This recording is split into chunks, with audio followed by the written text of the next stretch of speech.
Bienvenue dans cette deuxième vidéo sur le thème de l'accueil physique en salon de coiffure. Nous avons vu dans une première vidéo l'accueil téléphonique.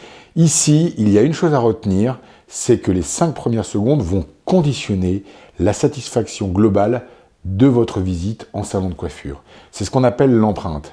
Ça veut dire quoi? Ça veut dire que si dans ces 5 premières secondes, le client a une mauvaise impression, il risque à la fin de la visite de ne retenir que ça. Donc, mettez-vous à la place, vous, quand vous allez chez un commerçant et que vous avez une impression négative à l'entrée, très probablement que cela va créer des freins pour pouvoir consommer ou vous sentir à l'aise. N'oubliez pas, les clients veulent vivre une expérience positive en salon, donc il est important de réussir ces 5 secondes.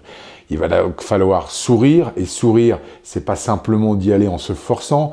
Trop d'hôtesses, trop de vendeuses, ils vont à reculons. Ici, il faut s'échauffer, je le dis souvent. Accueillir, c'est un exercice, il faut donc s'entraîner. Il va falloir valoriser le client et surtout le mettre en confiance. Oui, n'oublions pas un autre chiffre, 7 clients sur 10 qui arrivent pour la première fois dans un salon sont stressés. Pourquoi? Ils ne savent pas trop comment ils vont ressortir à la fin de la visite. Quel va être le résultat? Que ça soit une coupe, une couleur, quoi qu'il en soit, est-ce que ça va plaire à mes copains, à ma copine ou à mon conjoint? Ce qui est sûr ici, c'est qu'il va falloir donc rassurer, mettre en confiance, et ces 5 secondes sont essentielles. Donc, je vous invite à suivre les 5 étapes qui vont suivre pour pouvoir réussir de façon très professionnelle votre accueil physique en salon de coiffure. Première étape, accueillir physiquement le client, c'est d'aller vers lui. Ça paraît étonnant, mais non. Aujourd'hui, trop de clients se retrouvent sur le pas de porte et ne savent pas trop comment faire. Donc, aller vers le client, ça veut dire que si vous êtes déjà occupé, demandez la permission à la cliente avec qui vous êtes de pouvoir l'abandonner pour pouvoir accueillir la nouvelle personne qui arrive. Et derrière, si vous ne connaissez pas la cliente, ne lui posez pas la question « Avez-vous rendez-vous ?» Vous risquez d'avoir un non si la cliente vient pour la première fois. Donc demandez-lui « Que puis-je faire pour vous ?» Ce qui vous permettra d'éviter ce type de petites erreurs. Quoi qu'il en soit ici, dans cette première étape, il est important de surveiller les gens qui arrivent pour pouvoir aller directement vers eux. Dans une deuxième étape, vous allez prendre le vestiaire du client, excepté si celle-ci est très habituée et qu'elle sait exactement comment ça se passe. Dans tous les cas de figure, c'est une marque de considération. Prendre le vestiaire, le mettre donc et le ranger, et puis d'accompagner le client, est une marque de professionnalisme.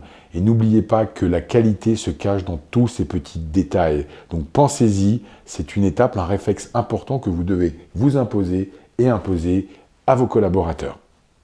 Troisième étape, il est important quand c'est un client habitué de regarder la fiche client. Oui, n'oubliez pas, les clients viennent en moyenne une fois toutes les 10 semaines. Je pense qu'il est difficile de se souvenir de ce qu'on a fait sur le client la fois précédente, ne serait-ce qu'en termes de technique ou encore en termes de proposition pour la fois suivante.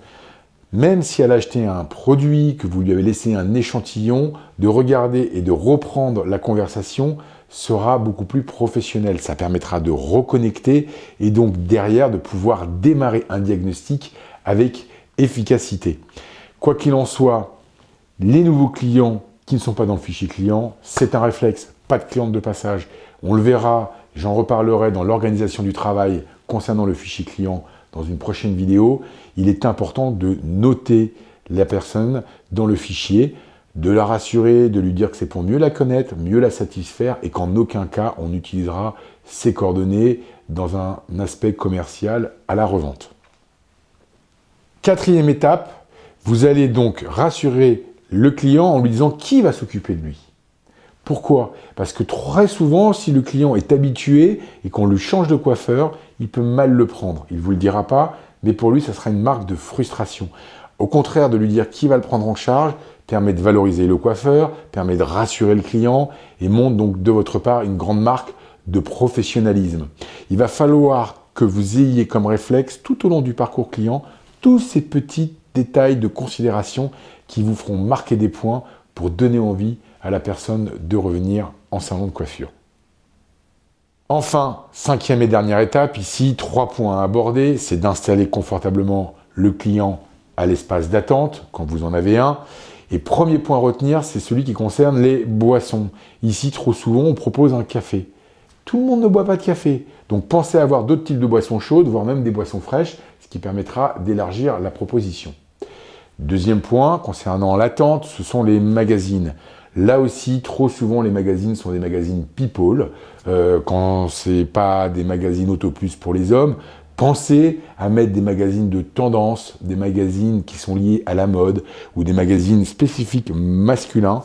C'est fortement apprécié. On peut même imaginer des books, des livres qui traitent de design, d'architecture.